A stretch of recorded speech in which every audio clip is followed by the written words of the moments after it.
revienne, je chanterai ma joie, jusqu'à ce qu'il me prenne dans ses bras. Jusqu'à ce qu'il revienne, je chanterai ma joie, jusqu'à ce qu'il me prenne dans ses bras.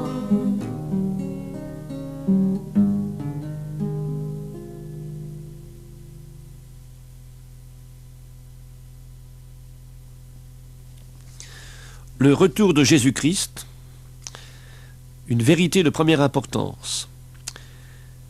Vérité négligée même bien souvent par ceux-là qui se disent chrétiens parce que ignorés.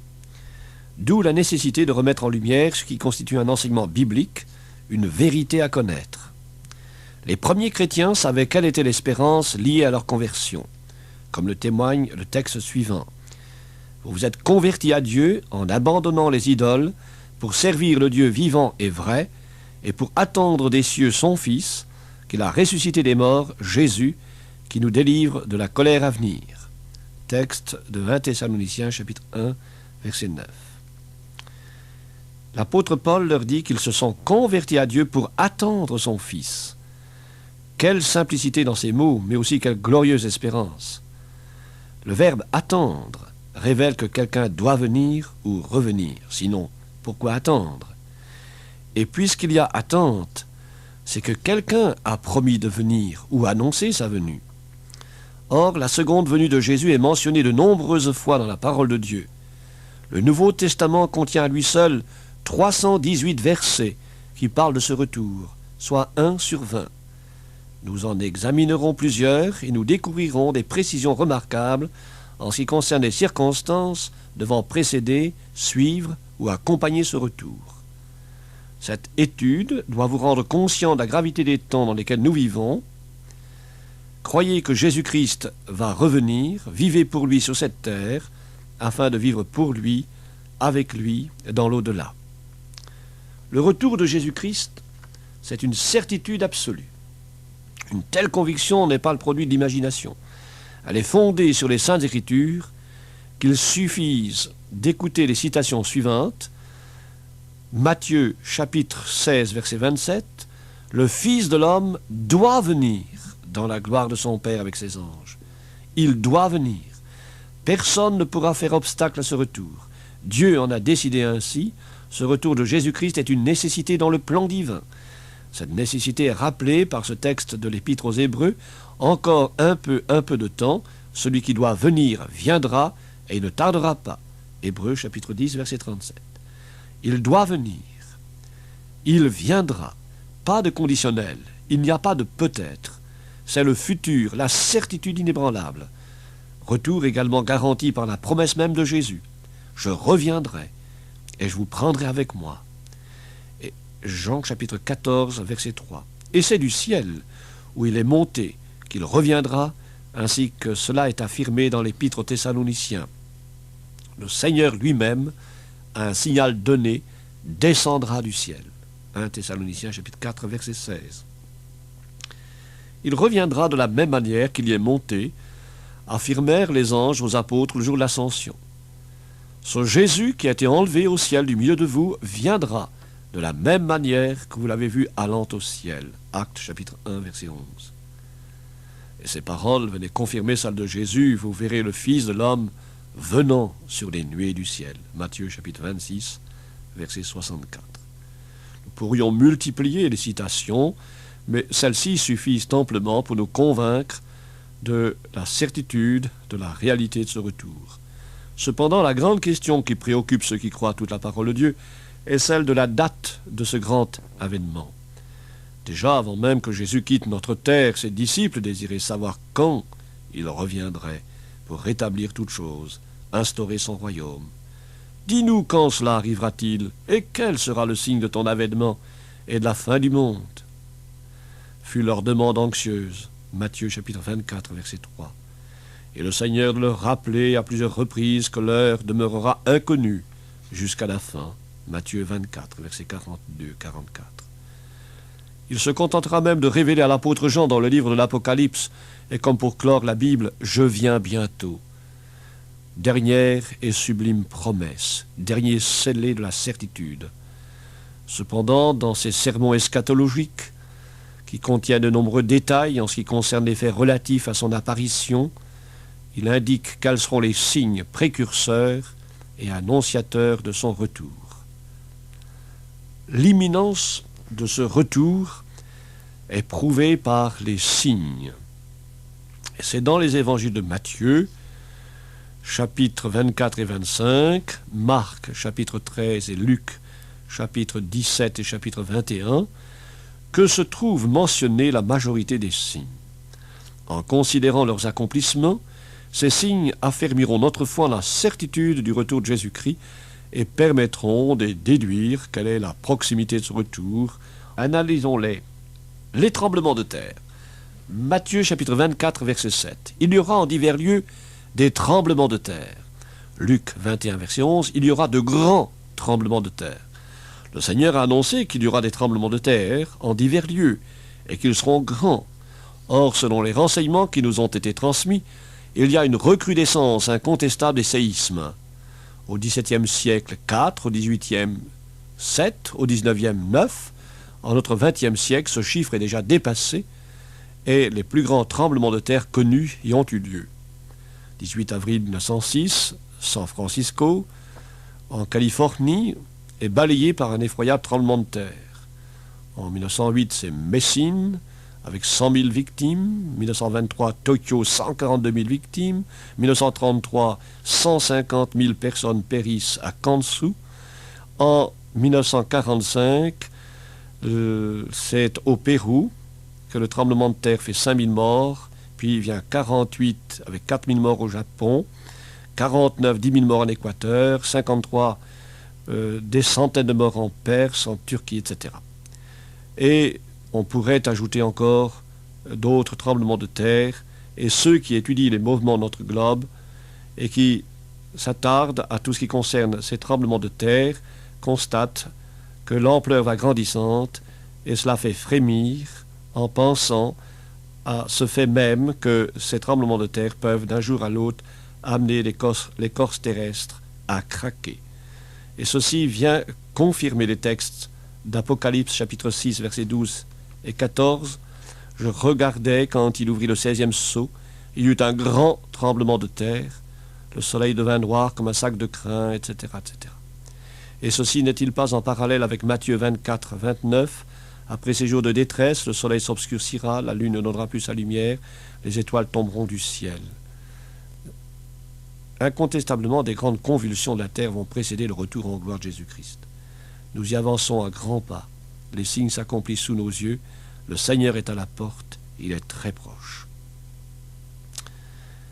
Il y a aussi un tremblement de terre de haute importance, non par son ampleur, mais à cause du lieu où il s'est produit. C'est celui qui ébranla en 1927 la Palestine de l'époque, qui fit 700 morts et 3000 blessés.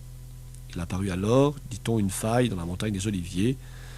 Et n'est-ce pas le prélude de l'accomplissement de cette prophétie de la Bible en Zacharie, chapitre 14, verset 4. En ce qui concerne le retour de Jésus, ses pieds se poseront ce jour-là sur la montagne des Oliviers qui est vis-à-vis de Jérusalem, du côté de l'Orient. La montagne des Oliviers se fendra par le milieu. À l'Orient et à l'Occident, il se formera une très grande vallée. Tout ceci peut se réaliser très vite. Jésus viendra promptement. Telle est l'expression de l'original dans l'Apocalypse. Sommes-nous prêts?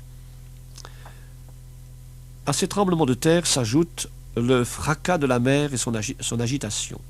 Luc chapitre 21, verset 25. Il y aura de l'angoisse chez les nations qui ne sauront que faire au bruit de la mer et des flots.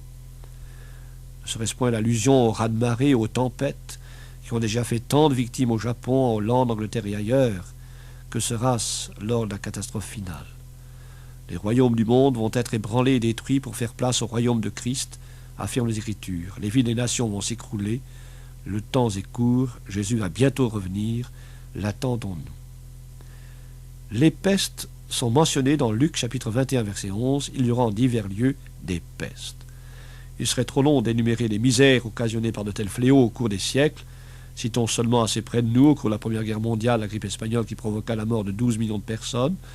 Aux victimes de cette épidémie, il faut ajouter la liste imposante de tous ceux qui ont succombé aux ravages du typhus, du choléra, la tuberculose, du cancer sous toutes ses formes, de la poliomyélite et tout dernièrement la grippe dite asiatique qui a atteint des millions de personnes.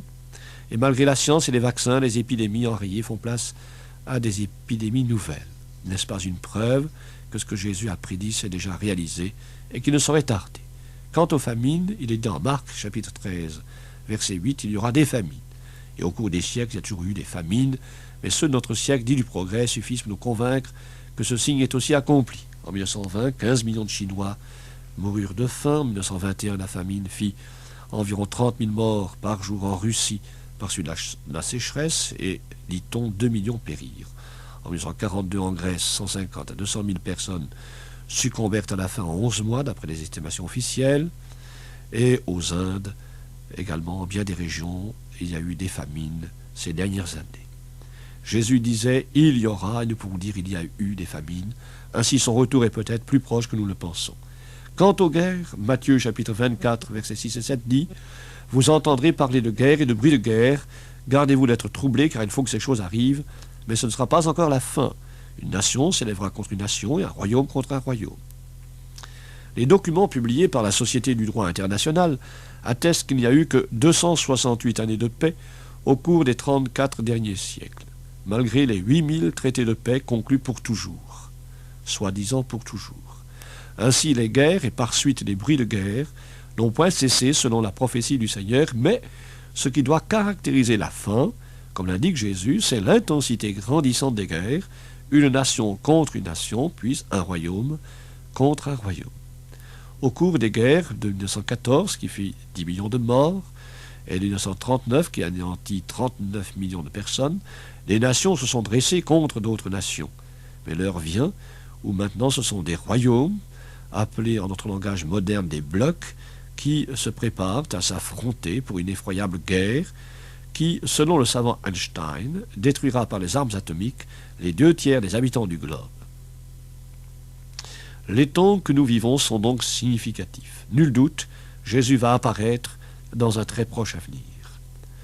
Quant à l'évangélisation du monde, Jésus a dit en Matthieu 24, verset 14, « Cette bonne nouvelle du royaume sera prêchée dans le monde entier pour servir de témoignage à toutes les nations. Alors viendra la fin. » Dans Marc, chapitre 13, verset 10, il déclare qu'il faut premièrement que la bonne nouvelle soit prêchée à toutes les nations.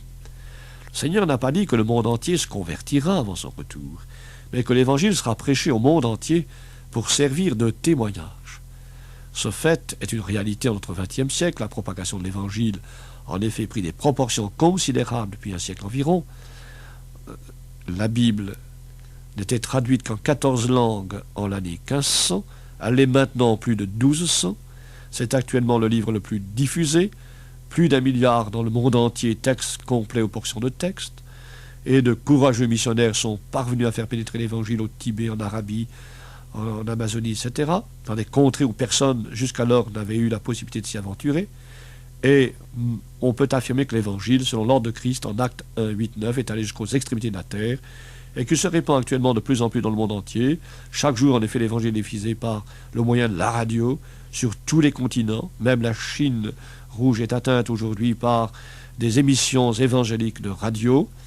Et la diffusion de l'évangile sur toute la surface de la terre est un signe que nous sommes arrivés à la fin, pour employer l'expression de Jésus.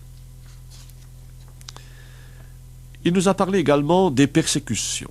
Matthieu 24, verset 9. « Alors on vous livrera au tourment, et l'on vous fera mourir, et vous serez haïs de toutes les nations à cause de mon nom. » Luc 21, verset 12. « On mettra la main sur vous, et l'on vous persécutera, on vous livrera aux synagogues, on vous jettera en prison, on vous mènera devant des rois et des gouverneurs à cause de mon nom. Cela vous arrivera afin que vous serviez de témoignage. » La diffusion de l'évangile dans sa vérité ne va pas sans rencontrer l'opposition de ceux qui ne veulent pas de Jésus comme sauveur et maître. Les premiers persécutés furent les apôtres. Ils furent jetés en prison à cause du nom de Jésus. Certains furent martyrisés. Défense leur fut faite de parler du nom de Jésus. Les chrétiens eux-mêmes, malgré les menaces, rendirent témoignage au nom de Jésus. Ils durent parfois endurer d'atroces persécutions au temps des empereurs romains. Des milliers en furent victimes, soit brûlés vifs, soit jetés en pâture aux bêtes féroces. Le cortège des chrétiens persécutés au cours des âges est immense. De nos jours, combien de chrétiens encore viennent s'ajouter à ce cortège, surtout dans les pays où il n'y a pas la liberté religieuse, tels que les pays communistes. Le sang des martyrs, à cause de leur foi au nom de Jésus, annonce que Jésus va bientôt revenir. Le Seigneur a aussi parlé de l'apostasie et des progrès de l'iniquité. Matthieu chapitre 24 verset 12, « Parce que l'iniquité se sera accrue, la charité du plus grand nombre se refroidira. » 2 Thessaloniciens chapitre 2 verset 3, « Que personne ne vous séduise d'aucune manière, car il faut que l'apostasie soit arrivée auparavant. » Il n'est pas exagéré de dire que les nations prétendues chrétiennes sont en pleine apostasie. Le mot apostasie signifie loin de là-bas, c'est-à-dire éloigné de la vérité première. Si Jésus-Christ et ses apôtres venaient sur terre aujourd'hui, ils ne reconnaîtraient pas dans les religions des hommes le simple évangile qu'ils prêchaient et enseignaient, et qui transformait tant de vies. Les enseignements humains ont pris tant de place que la vérité est étouffée.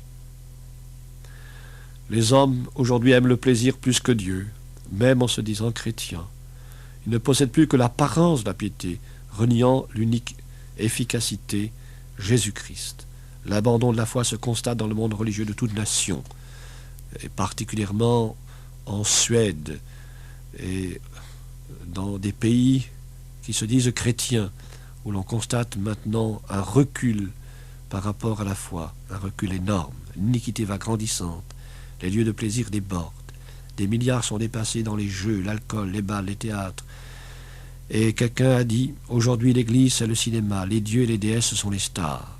La criminalité juvénile augmente en des proportions considérables. En Amérique, on compte un divorce sur 5 mariages. Il suffit de lire les journaux de nos pays pour y voir dans leurs colonnes adultère, vol, crime, banditisme, drame de l'alcoolisme. Jésus-Christ l'avait bien annoncé. L'iniquité serait grande à la fin des temps, comme cela l'était au temps de Lot. Et il a dit qu'à son avènement, le monde sera comme en ces temps de Noé et de Lot, où les gens avaient abandonné la foi en Dieu. Le monde s'éloigne de Dieu et par suite se livre au péché. L'apostasie est liée au désarroi dans le monde moral, social, économique et international. Nous sommes dans ce monde souillé et apostat, nous sommes à l'époque de la fin. Quant au faux Christ, il est écrit dans Matthieu 24, verset 23, c'est Jésus lui-même qui parle et qui dit, « Si quelqu'un vous dit alors, le Christ est ici, ou il est là, ne le croyez pas, car il s'élèvera de faux Christ et de faux prophètes, ils feront de grands prodiges et des miracles au point de séduire, s'il était possible, même les élus. Voici, je vous l'ai annoncé d'avance. Si donc on vous dit, voici, il est dans le désert, n'y allez pas. Voici, il est dans les chambres, ne le croyez pas. Car comme l'éclair part de l'Orient et se montre jusqu'en Occident, ainsi sera l'avènement du Fils de l'homme. » Depuis la venue du vrai Messie, Jésus notre Sauveur, mort sur le calvaire pour la rémission de nos péchés, de faux Messies ont existé à travers les siècles.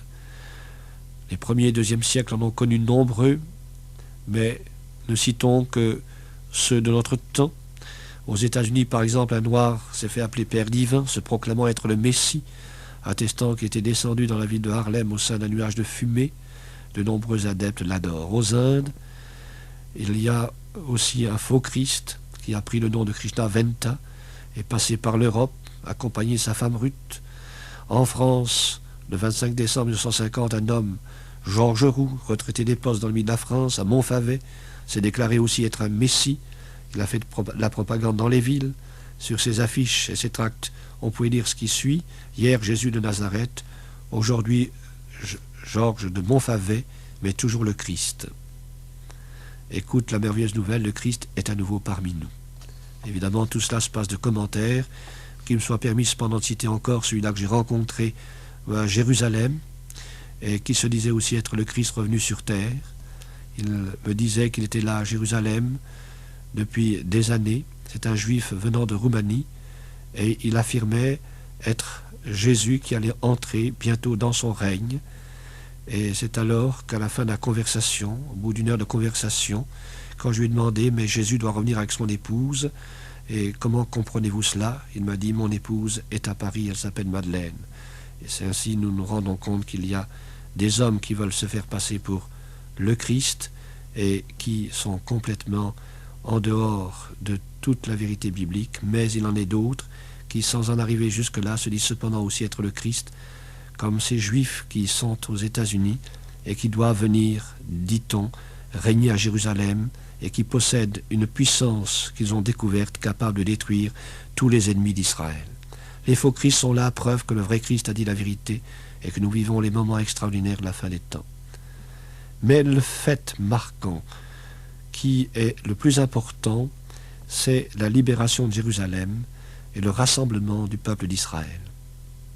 Parlant de la destruction de Jérusalem qui arrivera en 70, le Seigneur annonça à propos des Israélites: ils tomberont sous le tranchant de l'épée, ils seront emmenés captifs parmi toutes les nations, et Jérusalem sera foulée aux pieds par les nations, jusqu'à ce que les temps des nations soient accomplis. Lorsque les troupes romaines envahirent la Palestine en l'an 70, 1 100 000 Juifs périrent sous les coups de Titus, 900 000 survivants furent vendus en Égypte sur les marchés d'Alexandrie, Jérusalem fut détruite, le temple incendié par les 100 000 soldats romains, l'État juif fut définitivement anéanti par les Romains en 132-135, il y eut à cette époque encore 500 000 morts, et l'empereur Adrien fit passer la charrue sur l'emplacement du temple, accomplissant ainsi la parole du Seigneur: il ne restera pas pierre sur pierre qui ne soit renversée. Les Juifs survivants et leurs descendants connurent à travers le monde de dures persécutions annoncées par les prophètes. Et après les massacres qui se sont déroulés à travers les siècles passés, nous citerons le plus tragique, celui de la dernière guerre, où environ 6 millions de Juifs ont péri dans les camps de concentration. Le fait qu'Israël ait subsisté au travers des traitements si effroyables est un vrai miracle et ne peut pas ne pas attirer notre attention. Les Juifs sont à la face du monde une preuve vivante de la vérité des prophéties, un signe incontestable de la fin des temps. Leur dispersion dans le monde était annoncée depuis longtemps par les prophètes. Jérémie chapitre 9 et 29, Deutéronome chapitre 4. Et cette dispersion eut lieu déjà avant la venue de Jésus-Christ. Après la mort de Christ, presque tous les Juifs furent chassés du pays et Jérusalem fut foulée aux pieds par les nations. Mais voici que le retour d'Israël était également annoncé. Jérémie chapitre 16, verset 14. On dira: l'Éternel est vivant, lui qui a fait monter les enfants d'Israël du pays du septentrion et de tous les pays où il les avait chassés. Je les ramènerai dans leur pays que j'avais donné à leur père. Voir aussi Ézéchiel 34, 38, Ésaïe 49 et 60. Et nous assistons à l'accomplissement de ces prophéties. Depuis 1917, les Juifs retournent vers leur pays. À cette date, il n'y avait que 60 000 Juifs environ en Israël. En 1939, 420 000. Actuellement, plus de 3 millions. L'État juif existe, maintenant, connu sous le nom d'État d'Israël. Et les Israélites y affluent sans arrêt. Depuis le 15 mai 1948, l'État d'Israël a été proclamé par le président Ben Gurion. Jésus avait annoncé que Jérusalem ne serait plus foulée par les nations. Il y a eu la guerre des 6 jours en 1967. Et le 7 juin 1967, Jérusalem n'était plus foulée par les nations. Jérusalem était entre les mains d'Israël. Et comme le disait le maire de Tel Aviv, Jérusalem ne forme plus qu'une seule ville maintenant. Il n'y a plus la vieille ville et la nouvelle ville, il y a simplement Jérusalem. Et il disait entre autres ceci: nous voulons faire de Jérusalem la plus belle corbeille de fleurs du monde. Jérusalem est donc maintenant la capitale d'Israël et foulée par le peuple d'Israël. Le temps des nations est donc maintenant à sa fin. Le Seigneur ne saurait tarder. Une question se pose. Si nous savons maintenant que le Seigneur est très proche, qu'il va bientôt revenir, puisque les signes annoncés sont accomplis ou en voie d'accomplissement, nous pouvons nous poser cette question: mais pourquoi Jésus-Christ va-t-il revenir? Il faut noter 3 points. Premièrement, pour délivrer les siens, selon 1 Thessaloniciens chapitre 4, versets 16 et 17. Et cela avant la manifestation de sa colère. C'est ce qui est habituellement appelé l'enlèvement de l'Église. Deuxièmement, il revient pour juger le monde pécheur, c'est-à-dire manifester sa colère avant d'établir son royaume. 2 Thessaloniciens chapitre 1, versets 7 et 8, Apocalypse chapitre 6, versets 12 à 17. Troisièmement, il revient pour établir son règne de justice et de paix, c'est-à-dire le millénium ou l'âge d'or. Ésaïe chapitre 2, chapitre 9, Zacharie chapitre 9, Psaume 72, Daniel chapitre 7, etc. Et parlons maintenant donc de ce premier point, l'enlèvement de l'Église. L'Écriture sainte parle de 4 enlèvements. Le premier, l'enlèvement d'Hénoch. Hénoch fut enlevé pour qu'il ne vit point la mort et qu'il ne parut plus parce que Dieu l'avait enlevé. Car avant son enlèvement, il avait reçu le témoignage qu'il était agréable à Dieu. Genèse 5, verset 2, Hébreux 11, verset 5. Deuxièmement, l'enlèvement d'Élie, dans un char de feu. 2 Rois, chapitre 2. Troisièmement, l'enlèvement de Jésus. Ce Jésus qui a été enlevé du milieu de vous viendra de la même manière que vous l'avez vu allant au ciel. Actes chapitre 1, versets 9 à 10. Quatrièmement, l'enlèvement de l'Église de Christ. Voici en effet ce que nous vous déclarons d'après la parole du Seigneur. Nous les vivants, restés pour l'avènement du Seigneur, nous ne devancerons pas ceux qui sont morts, car le Seigneur lui-même, à un signal donné, à la voix d'un archange et au son de la trompette de Dieu, descendra du ciel. Et les morts en Christ ressusciteront premièrement. Ensuite, nous les vivants, qui serons restés, nous serons tous ensemble enlevés, avec eux, sur des nuées, à la rencontre du Seigneur dans les airs. Et ainsi, nous serons toujours avec le Seigneur. C'est le texte de 1 Thessaloniciens, chapitre 4, versets 16 et 17. Selon l'enseignement de l'Écriture, cet enlèvement des convertis se fera de la manière suivante. Tout d'abord, dans les airs. Il importe de ne pas confondre l'apparition de Jésus-Christ sur la terre pour établir son règne, après avoir jugé les nations, avec sa venue dans les airs pour chercher son Église. Ainsi, il vient d'abord dans les airs, c'est la première phase du retour, et ensuite sur la terre, seconde phase du retour. Nous serons enlevés à la rencontre du Seigneur. Cette rencontre est aussi mentionnée par Jésus dans la parabole des 10 vierges, où il souligne la nécessité de la vigilance pour attendre l'époux. Matthieu chapitre 25, verset 6. Et il se comprend que l'époux ne vienne pas de la même manière que le juge, décrit dans Apocalypse chapitre 19, versets 11 à 16. Nous serons enlevés avec des corps glorieux. La chair et le sang ne peuvent hériter le royaume de Dieu. La corruption n'hérite pas l'incorruptibilité, déclare la parole de Dieu. Et c'est pourquoi nous serons changés, car il faut que ce corps corruptible revête l'incorruptibilité, que ce corps mortel revête l'immortalité. C'est ce qu'enseigne l'apôtre Paul dans 1 Corinthiens, chapitre 15, versets 51-53. Il est ajouté que notre corps deviendra corps céleste, corps spirituel, corps glorieux. 1 Corinthiens 15, versets 42-49. Il deviendra semblable au corps de gloire du Seigneur. Philippiens 3, versets 20-21. Ce sera alors ce que l'Écriture appelle la rédemption de notre corps. Romains chapitre 8, verset 23. Nous serons, au moment de cet enlèvement, à la rencontre du Seigneur, semblables au Seigneur lui-même. Bien-aimés, nous sommes maintenant enfants de Dieu, écrit l'apôtre Jean, et ce que nous serons n'a pas encore été manifesté. Mais nous savons que, lorsque cela sera manifesté, nous serons semblables à lui, parce que nous le verrons tel qu'il est. 1 Jean chapitre 3, verset 2.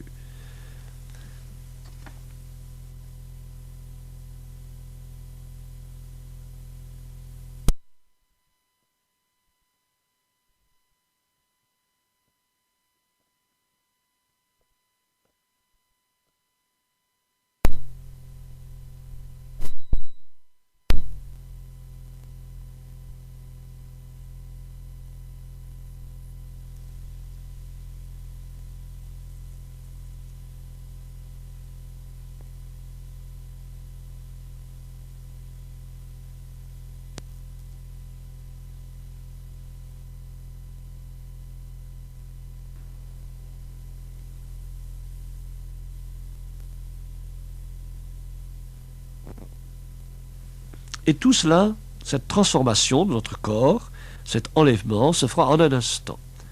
Le mot instant dans 1 Corinthiens 15, 52, c'est le mot grec atomo, soit en traduction moderne, atomiquement, dans une fraction de temps si petite qu'elle ne peut pas être divisée. Aucun avertissement préalable, ceux des Saintes Écritures suffisent. À nous d'être prêts pour cet enlèvement lorsqu'il se produira. L'enlèvement se fera avant la colère de l'agneau. Dans le livre de l'Apocalypse, l'expression « colère de l'agneau » se rencontre à diverses reprises. Cette colère doit venir sur le monde pécheur. Apocalypse 6, 12, 17 dit ceci: « Cachez-vous devant la face de celui qui est assis sur le trône et devant la colère de l'agneau, car le grand jour de sa colère est venu, et qui peut subsister ?» Puis encore ce texte d'Apocalypse 19, verset 15, « Il foulera la cuve du vin de l'ardente colère du Dieu Tout-Puissant. » Le terme « colère » se rencontre souvent dans la parole de Dieu pour désigner la juste indignation du Dieu saint contre le péché, et aussi la manifestation de sa justice rétributive qui punit le pécheur obstiné. Le grand jour de sa colère est celui où Dieu prononcera son jugement sur les nations. Le jour de colère n'est que pour les enfants de colère, car Dieu n'a pas destiné ses enfants à la colère, mais à l'acquisition du salut par Jésus-Christ. C'est le texte de 1 Thessaloniciens chapitre 5, verset 9. Si le monde incrédule doit passer par la colère de l'agneau, il est réjouissant de savoir que les chrétiens participeront non à la colère, mais aux noces de l'agneau. Apocalypse chapitre 19, versets 7 à 9. La manifestation de cette colère est encore appelée ruine soudaine. 1 Thessaloniciens chapitre 5, verset 3, dont il est dit que personne n'échappera. Ceci indique nettement que le monde entier subira l'effroyable catastrophe, mais que l'Église en sera épargnée puisque précédemment enlevée au ciel. Selon 1 Thessaloniciens 4, verset 17. Le Seigneur lui-même nous invite à nous tenir prêts afin d'être en état d'échapper. Jésus dit bien en état d'échapper, Luc 21, 36. Il parle même de délivrance, Luc 21, 28. C'est aussi pourquoi il est dit que Jésus viendra une seconde fois pour ceux qui l'attendent pour leur salut, Hébreux 9, 28. Le verbe enlever, de 1 Thessaloniciens chapitre 4, vient du mot grec harpazo, qui peut se traduire par enlever de force, ravir, saisir, emporter à la hâte, s'emparer vivement de quelqu'un ou de quelque chose. Il y a dans ce mot le caractère de surprise et de rapidité à cause d'un danger immédiat, imminent. Ainsi, une maman qui verrait le feu prendre à sa maison s'empresserait d'enlever en toute hâte ses enfants afin qu'ils ne périssent pas. Nous pouvons aussi penser que l'enlèvement des enfants de Dieu aura lieu avant la ruine soudaine. En conséquence, l'Église du Seigneur n'a pas à attendre la réalisation de tous les signes annoncés par Jésus comme devant précéder son retour sur terre, puisqu'elle sera enlevée avant le jour de la colère. L'enlèvement peut donc se produire d'un moment à l'autre. La délivrance de Lot, qui en est une frappante illustration, est donnée aussi comme avertissement par Jésus. Le cataclysme n'eut lieu que lorsque Lot fut au large, en sécurité, et Lot symbolise les disciples du Seigneur. Rappelons-nous que le Seigneur nous délivre de la colère à venir. 1 Thessaloniciens 1, versets 9 et 10. Et c'est pour cela que nous l'attendons. Mais la question se pose encore, qui sera enlevé? Le Christ possède une seule Église, appelée son corps. Christ est le chef de l'Église qui est son corps et dont il est le sauveur. Éphésiens chapitre 5, verset 23. Le mot Église vient du mot grec ecclésia, signifiant j'appelle hors d'eux. L'Église est donc l'ensemble de ceux qui sont sortis du monde, du péché, de la condamnation. C'est l'assemblée des fidèles, et non pas l'assemblée des fidèles et des infidèles. L'important est donc d'être membre de ce corps par le moyen de la foi, et de savoir qu'il ne s'agit pas de l'enlèvement de telle communauté religieuse, mais de tous ceux qui appartiennent au Seigneur, ainsi que le révèle 1 Corinthiens 15, versets 22-23. Revivront en Christ ceux qui appartiennent à Christ lors de son avènement. Le fait d'appartenir à un groupe religieux n'offre donc aucune garantie si nous n'appartenons pas à Christ. Jésus connaît les brebis qui lui appartiennent, et il n'a pas besoin de faire d'enquête pour le savoir. Le berger appelle par leur nom les brebis qui lui appartiennent. Mes brebis entendent ma voix, je les connais, et elles me suivent. Jean 10, 3 et 27. Le Seigneur connaît ceux qui lui appartiennent. 2 Timothée 2, 19. La question est donc de savoir si nous appartenons au Seigneur, si nous pouvons réellement dire avec conviction que nous ne nous appartenons plus à nous-mêmes, mais à Dieu qui nous a racheté un grand prix en donnant sur la croix son Fils unique pour nous sauver. 1 Corinthiens 6, 19. Êtes-vous une brebis du Seigneur? Sachez que Jésus le bon berger enlèvera ses brebis, celles qui lui appartiennent, pour les mettre en sécurité dans sa bergerie céleste.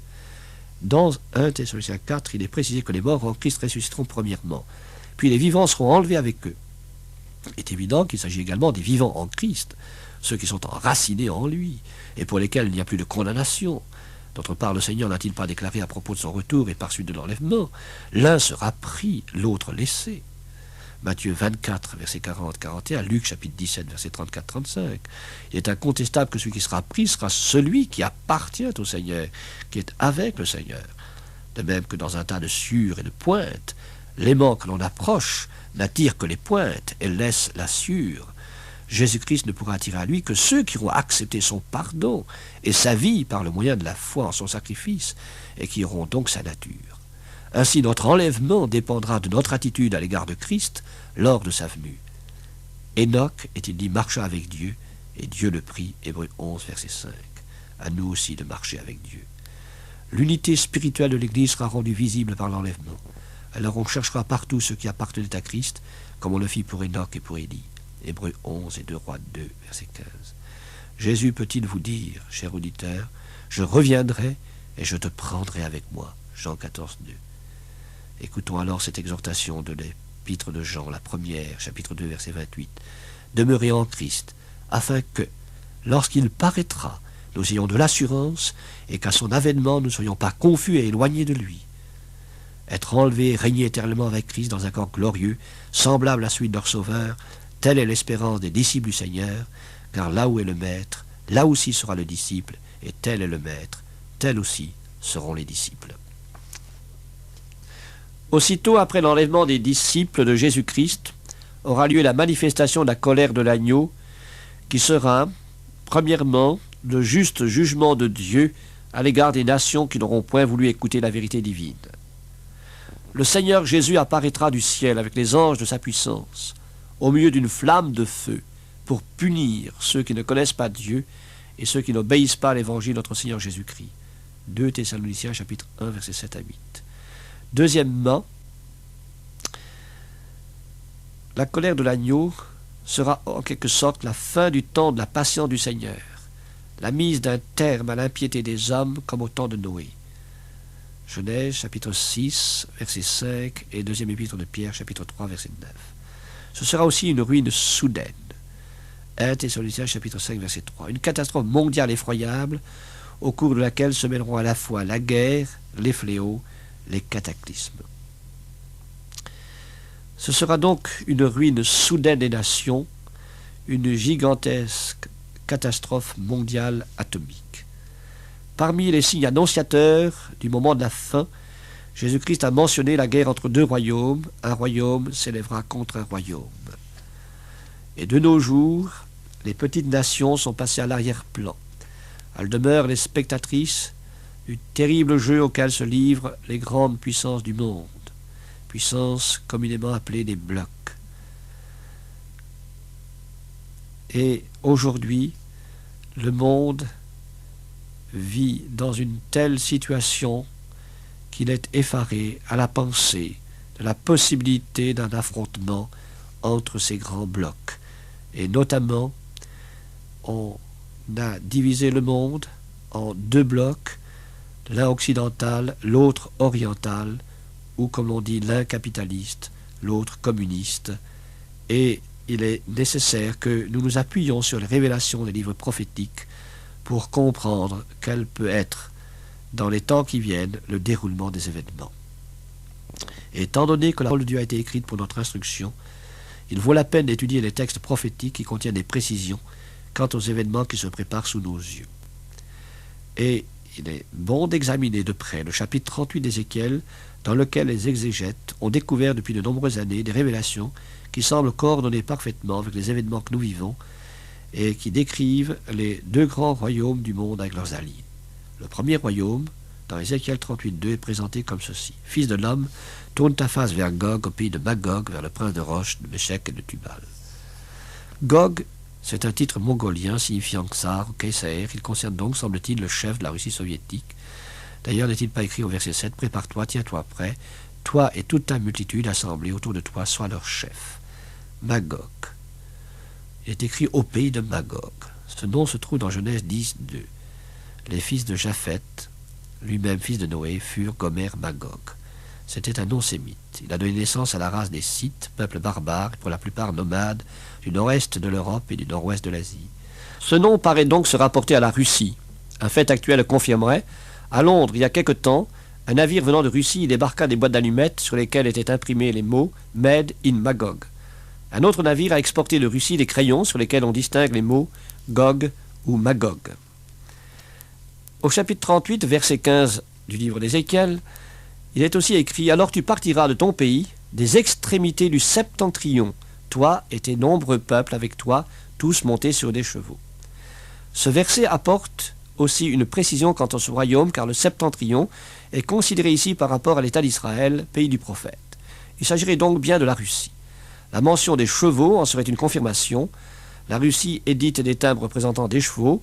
Le professeur Freeman de Londres me dit qu'à ce propos, il écrivit à M. Molotov, joignant un timbre provenant de Russie et citant le verset 4 d'Ézéchiel 38, « Je te ferai sortir de ton pays, toi et toute ton armée, chevaux et cavaliers. » Effectivement, la Russie possède une cavalerie de plusieurs divisions, prête pour une guerre éventuelle.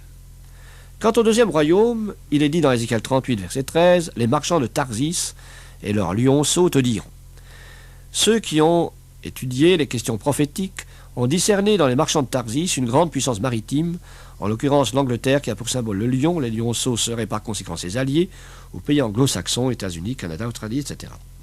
Le prophète Daniel dit au chapitre 11 de son livre, verset 40, « Au temps de la fin, le roi du Midi, son bloc occidental anglo-saxon, se heurtera contre le roi du Nord, bloc oriental soviétique. À ce conflit, tous les peuples de l'Orient seront présents. L'eau de l'Euphrate tarit, afin que le chemin des rois venant de l'Orient fût préparé. Apocalypse 16, verset 12. Et Daniel 11, 44, des nouvelles de l'Orient viendront l'effrayer. Le péril jaune sera réalité, déjà menaçant, et toutes les nations seront dans la bataille. J'ai résolu de rassembler les nations pour répandre sur eux toute l'ardeur de ma colère, est-il écrit dans Sophonie, chapitre 3, verset 8. Vous pouvez aussi lire Zacharie, chapitre 12, 14 et Apocalypse, chapitre 16, verset 14 à 16. À ce moment-là, quand il y aura cet affrontement de ces deux royaumes, ce sera la ruine soudaine, non pas seulement de ces deux royaumes, mais de toutes les nations. Les armes seront redoutables. Les savants nucléaires sont tous parfaitement d'accord pour affirmer que si le danger de guerre n'est pas écarté à jamais, la bombe atomique conduira le genre humain au suicide. Or, comme la guerre s'annonce être encore possible, l'avenir est, par conséquent, fort peu rassurant. Des milliards et des milliards sont engloutis dans la diabolique industrie des engins de mort. Ce n'est certes pas pour la paix que l'on travaille fiévreusement à la fabrication et aux expériences des bombes atomiques ou à hydrogène. Les faits sont là et nul ne peut les nier. Les nations s'ingénient à trouver des armes de plus en plus puissantes. Les États-Unis fut la nation qui la première découvrit la bombe atomique et qui la première en fit usage sur les villes japonaises d'Hiroshima et de Nagasaki, tuant des dizaines de milliers de personnes. En 1954, le 1er mars, elle a expérimenté une bombe à hydrogène qui, lors de l'explosion, a dépassé en violence les prévisions des savants, à tel point que des pêcheurs japonais ont été victimes des radiations, quoique se tenant très loin de l'expérience. Le représentant démocrate Carl Durham, membre de la commission atomique, déclara à cette époque que la bombe à hydrogène est une chose si horrible qu'il valait mieux informer l'opinion mondiale des dommages et des désastres qu'elle pouvait provoquer. Des savants estiment tout à fait possible que la réalisation d'une bombe à hydrogène d'une puissance équivalente à celle de 100 millions de tonnes de trinitrotoluène a de quoi faire sauter le Mont Blanc.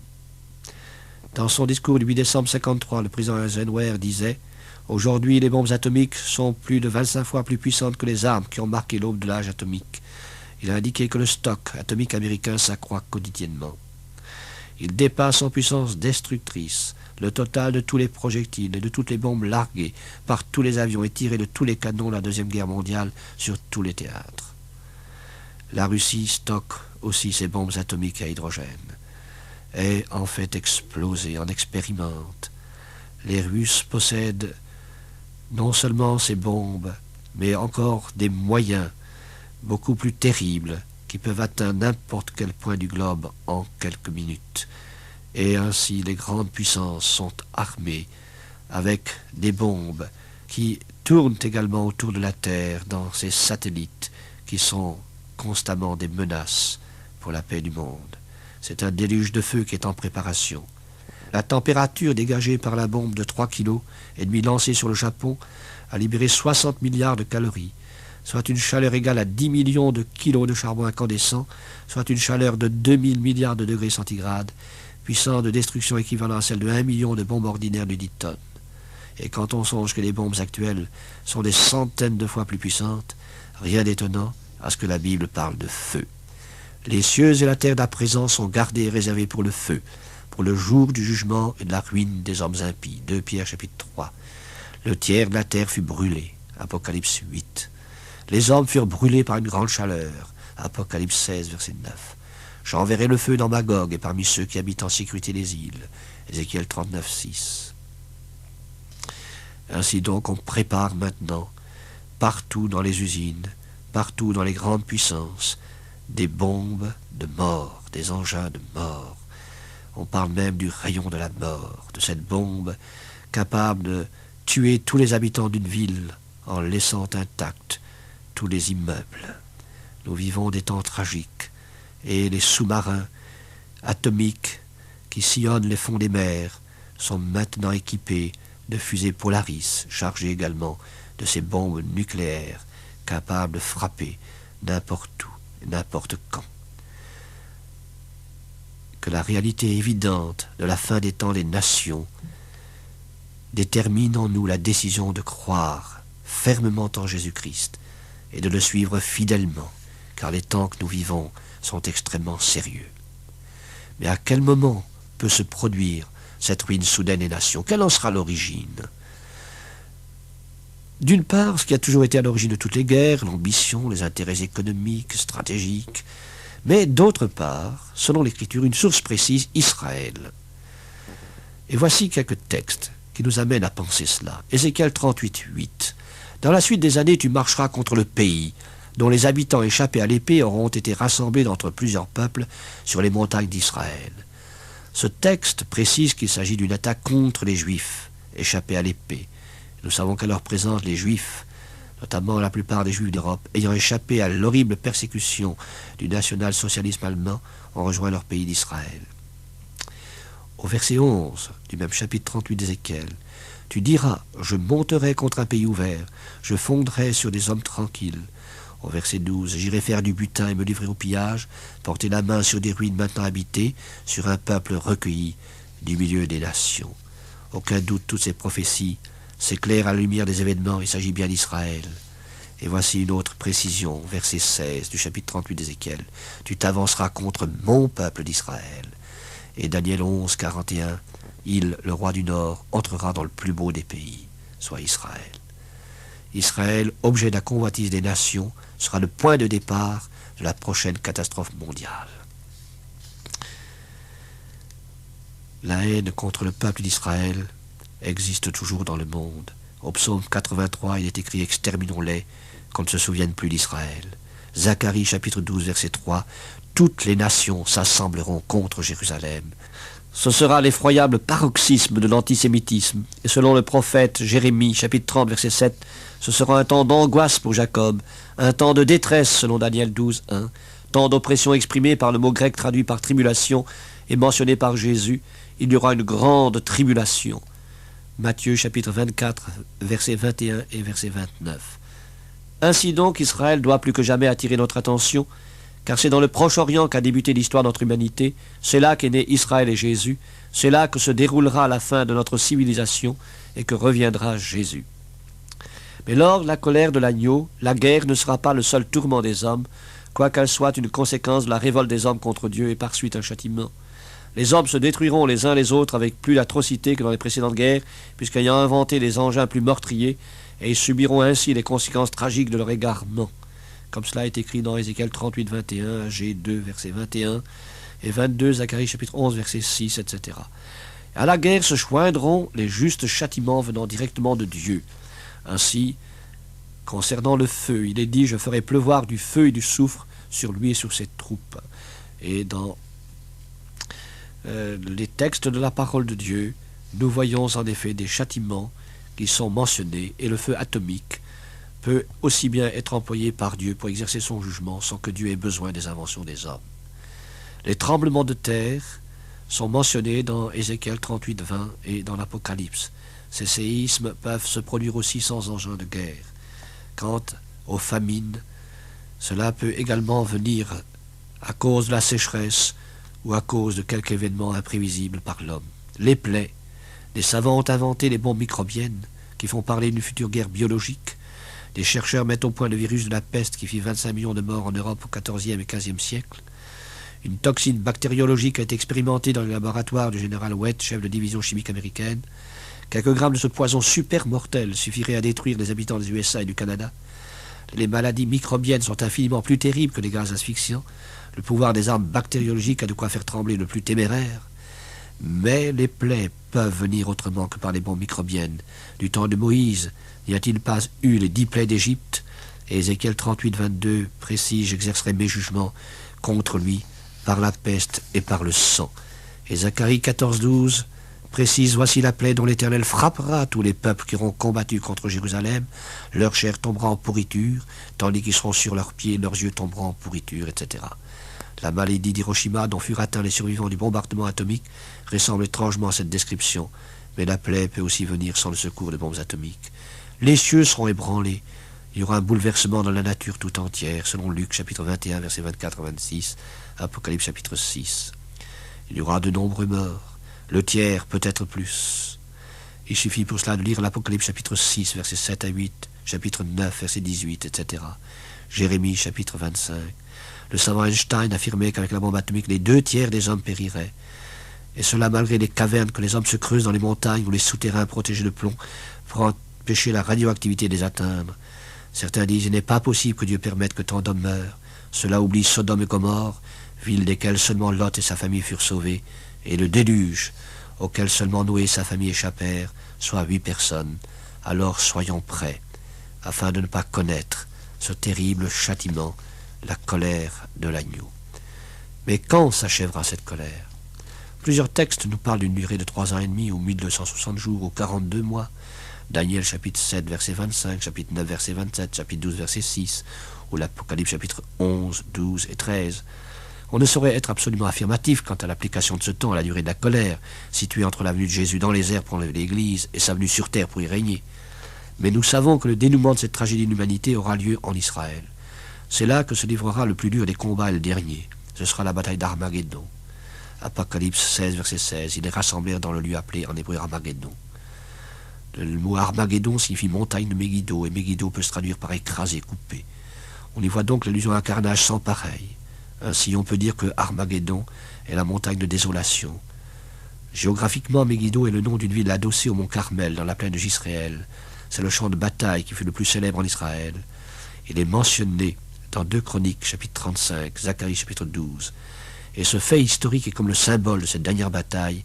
Ce sera non seulement la bataille dans cette vallée de Megiddo, mais ce sera au fond la grande Megiddo du monde entier, la grande Armageddon du monde entier. Jésus-Christ descendra du ciel pour mettre un terme à ce massacre. Zacharie 14, 3. Deuxièmement, il viendra avec des légions d'anges. 2 Thessaloniciens chapitre 1, verset 7, 8. Alors qu'à Gethsémane ne fit point appel à eux. Ses saints, son Église, l'accompagneront. Colossiens 3. Il sera environné de gloire. Matthieu 24. Il apparaîtra comme un éclair. Marc 13. Il anéantira l'Antichrist, nommé l'impie, et tous les adversaires de Dieu par l'éclat de son avènement. 2 Thessaloniciens 2, Apocalypse 19, etc. Il posera ses pieds sur le mont des Oliviers. Zacharie 14, 4. Tous les Juifs le verront avec ses mains percées et l'accepteront comme Messie. Zacharie 12, 10. Tout Israël sera sauvé. Romains 11, 26, à savoir le reste qui aura passé par le feu. Zacharie 13, 8. C'est alors que s'accomplira la prophétie du livre de Daniel. La pierre détachée de la montagne sans le secours d'aucune main détruira tous les royaumes humains et les remplacera. Daniel 2, 34, 35 et 44, 45. Ce royaume de Jésus-Christ doit avoir une durée de 1000 ans et est appelé millénium. S'agit-il vraiment de 1000 ans ou est-ce un chiffre symbolique dont il est question dans le livre de l'Apocalypse? Nous lisons au chapitre 9, verset 15, les 4 anges qui étaient prêts pour l'heure, le jour, le mois, l'année. Ici donc, on comprend qu'une année est une année. Lorsqu'il est dit que pour Dieu 1000 ans sont comme un jour, il n'est pas écrit que 1000 ans équivalent à un jour. Ce règne de 1000 ans est-il vraiment terrestre? Une analyse attentive du chapitre 20 d'Apocalypse permet de déclarer sans crainte que ce royaume sera sur la terre. Le diable est jeté dans l'abîme afin qu'il ne séduisît plus les nations, et quand les 1000 ans seront accomplis, Satan sera lié de sa prison, il sortira pour séduire les nations qui sont aux 4 coins de la terre. Ainsi donc, pendant que Satan est lié, les nations sont sur la terre, et d'autre part dit des rachetés qu'ils régneront sur la terre. Apocalypse, chapitre 20, verset 3, verset 7, verset 8, et chapitre 5, verset 9 et 10. Donc le royaume de Jésus-Christ durera 1000 ans, et 1000 ans sur la terre. Ce sera le rétablissement de toutes choses, dont il est parlé dans Acte 3, versets 19 et 21. Repentez-vous donc et convertissez-vous pour que vos péchés soient effacés, afin que le temps de rafraîchissement vienne de la part du Seigneur, et qu'il vous envoie celui qui vous a été destiné, Jésus-Christ, que le ciel doit recevoir, jusqu'au rétablissement de toutes choses, dont Dieu a parlé anciennement par la bouche de ses saints prophètes. La Bible affirme donc qu'il y aura un rétablissement de toutes choses, et ce sera un rétablissement dans la nature, dans les animaux, dans l'homme. Ce sera la prospérité matérielle, une situation sociale merveilleuse. Jésus sera le prince de la paix, donnant la paix, faisant du monde un séjour de paix.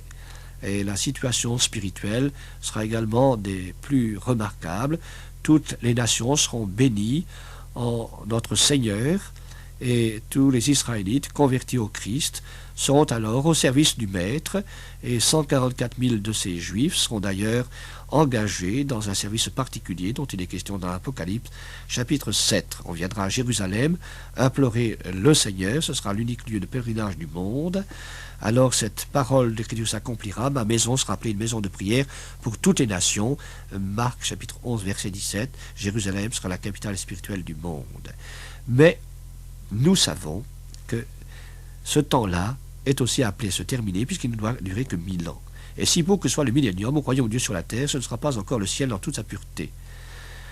Et ce paradis terrestre de 1000 ans est appelé à connaître l'histoire du paradis d'Adam et Ève. Après un temps de félicité admirable dans la présence de Dieu, le tentateur vint vers Adam, et il viendra vers tous les hommes une dernière fois. Après tant de leçons, les hommes refuseront-ils d'écouter la voix du tentateur? Non, déclarent les Saintes Écritures. Appelés à exprimer leur volonté sans contrainte, il y aura des êtres humains qui se laisseront séduire par leur serpent ancien, déliés pour un peu de temps, avant qu'ils ne soient enchaînés pour toujours. Alors éclatera une nouvelle révolte contre Dieu. Des nations se lanceront aveuglées par Satan à l'attaque de Jérusalem pour essayer encore une fois de détruire Israël, le peuple choisi de Dieu. Ce sera la rébellion contre le gouvernement de Christ, comme au jour de l'arrestation du Seigneur, où les hommes face au Fils de Dieu déclaraient « Nous ne voulons pas qu'il règne sur nous ». Luc 19, 14, en exigeant de Pilate la mort de leur sauveur par ces termes « Crucifie-le ». Alors le feu descendra encore du ciel et cette fois consumera la terre. Ce sera la fin du monde. Apocalypse 21. L'histoire des terriens ne sera pas achevée pour cela. Tous les hommes seront traduits devant le tribunal de Dieu pour être jugés. Ce sera le jugement dernier. Puis les hommes seront plongés dans l'éternité de l'infini, soit loin de Christ, soit avec Christ, selon l'attitude qu'ils auront eue à son égard sur la terre. Alors c'est à nous de savoir maintenant quelle est notre position vis-à-vis de Jésus-Christ. Jésus-Christ reviendra, c'est une certitude. Vous prendra-t-il avec lui? Soyez prêts maintenant pour aller à sa rencontre.